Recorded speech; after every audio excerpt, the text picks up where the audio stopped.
नमस्कार आप सभी लोगों को।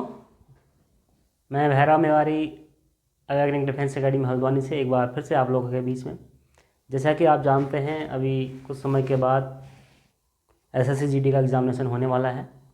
ऐसे समझ छात्र और छात्राएं जिन्होंने एसएससी जीडी का एग्ज़ामिनेशन फॉर्म फिल किया हुआ है और फिल करने की वो सोच रहे हैं और प्रिपरेशन तैयारी करने के लिए भी सोच रहे हैं, तो ऐसे छात्रों के लिए अभी से आपको स्ट्रेटजी बनाना होगा। आपके पास केवल जनवरी फरवरी के 2 महीने हैं, ये मान के चलना आप। तो 2 महीने में आपको कम समय में कैसे अपने कोर्स को आप क्रैश करें। क्रैश का मतलब सारी चीज़ों को पढ़ते हुए आपको आगे निकलना है और उसी के साथ साथ आपको 10 दिन का समय जो ऑल सब्जेक्ट को रिवीजन करने के लिए भी निकालना है ना। तो इस एसएससी जीडी में बात करूँ मैं आपसे अगर हिंदी सिलेबस की, तो हिंदी भी आपके 20 क्वेश्चन जो होंगे वो 40 मार्क्स के, वो बहुत ज़रूरी हैं। ठीक है, 40 मार्क्स की आपकी हिंदी आएगी। और हिंदी में जो छात्र हिंदी भाषी हैं, जिन छात्रों ने उत्तराखंड बोर्ड से या हिंदी बोर्ड से एकेडमिक क्वालिफिकेशन 10th या 12th पास आउट किया है, उन छात्रों के लिए एक बेहतर ऑप्शन है हिंदी में लीड लेने के लिए। तो हिंदी का जो सिलेबस फिक्स है आपके पास, उसको आपको डेली पर डे एक चैप्टर आपको पढ़ना है। उस पढ़ने के साथ साथ आपको क्या करना है, लिख के अभ्यास भी करना है ना। जैसे आपका एक उसमें सिलेबस है संधि।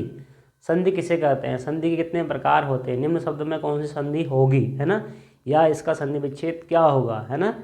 तो इस तरीके से क्वेश्चन आएगा और आपको उसमें से 2 मार्क्स का 2 क्वेश्चन भी आ जाते हैं। या 20 टॉपिक आप हिंदी के 10 टॉपिक हैं तो एक 4 क्वेश्चन आते हैं, 10 को 40 हो जाता है आपका। तो आपको हिंदी के क्या है, हर टॉपिक पढ़ा होना चाहिए। वो जब टॉपिक आपका पढ़ा होगा तो उससे आपको क्या रहेगी, आसानी रहेगी।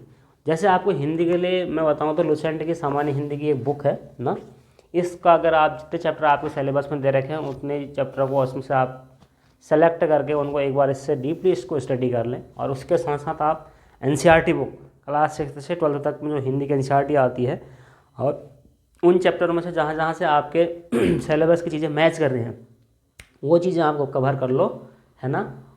तो मतलब कहीं ना कहीं आपको हिंदी में अच्छे मार्क्स गेन हो जाएंगे, है ना। तो मैं बात कर रहा था जैसे संधि के बारे में। संधि किसे कहते हैं, संधि उसे कहते हैं दो समीपवर्ती शब्दों के मेल से जो नया शब्द बनता है वो क्या कहलाते हैं, संधि। संधि का मतलब ज्वाइन होना, किसी 2 चीज़ों को ज्वाइन करना संधि कहलाता है, ज्वाइन, है ना। और विच्छेद, किसी एक बड़े शब्द को 2 छोटे पार्टों में तोड़ देना, वो विच्छेद कहलाता है ना। जैसे एक वर्ड ले लेते हैं हम विद्यालय, है ना। विद्यालय लिया मैंने, तो विद्या को हम लय को हम अगर ब्रेक डाउन करेंगे, विद्या धन आलय, है ना।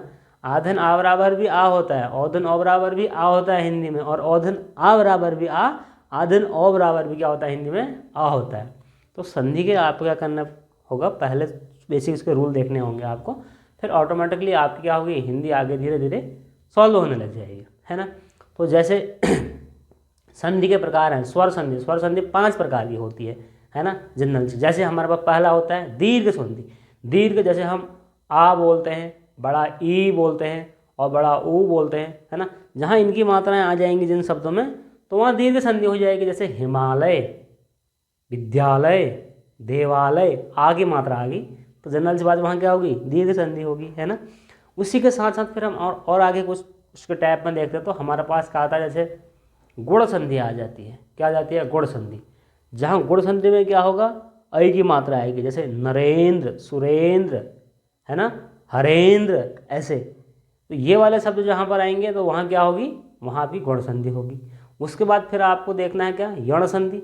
यण संधि में वो शब्द आएंगे जहाँ क्या होंगे, आधे अक्षर होंगे, जैसे स्वागत, सुधन आगत, स्वागत, अत्यधिक, है ना, ये समझ रहे नहीं।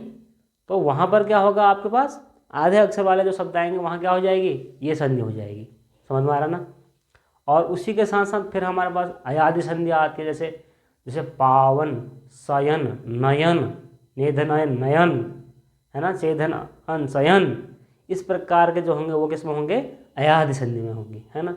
जैसे औ की मात्रा, ऐ की मात्रा और किसकी मात्रा, बड़े उसकी मात्रा जहाँ आएगी तो वहाँ कौन सी संधि हो जाएगी आपकी, यण संधि होगी, गुण संधि होगी आपकी, दीर्घ संधि होगी, और क्या रहेगा आपका, अयादि संधि होगी ना। तो इस तरीके से आपको क्या रहेगा, उसको करने में आसानी रहेगी। समझ रहे हैं। तो वो जो शब्द थे वो क्या थी, उसमें वृद्धि संधि थी। क्या थी? वृद्धि संधि। जैसे आपका बनौषधि था, मौषधि, ऐ की औ की मात्रा जहाँ होगी तो वहाँ क्या होगी? वहाँ वृद्धि। दो मात्राएं जहाँ आ जाएंगी वहाँ क्या हो जाएगी? वृद्धि संधि हो जाएगी, है ना। तो आज की क्लास में इतना ही। मुझे उम्मीद है और आशाएं हैं आप इस तरीके से प्रिपरेशन करेंगे और स्ट्रेटेजी के साथ आगे बढ़ेंगे।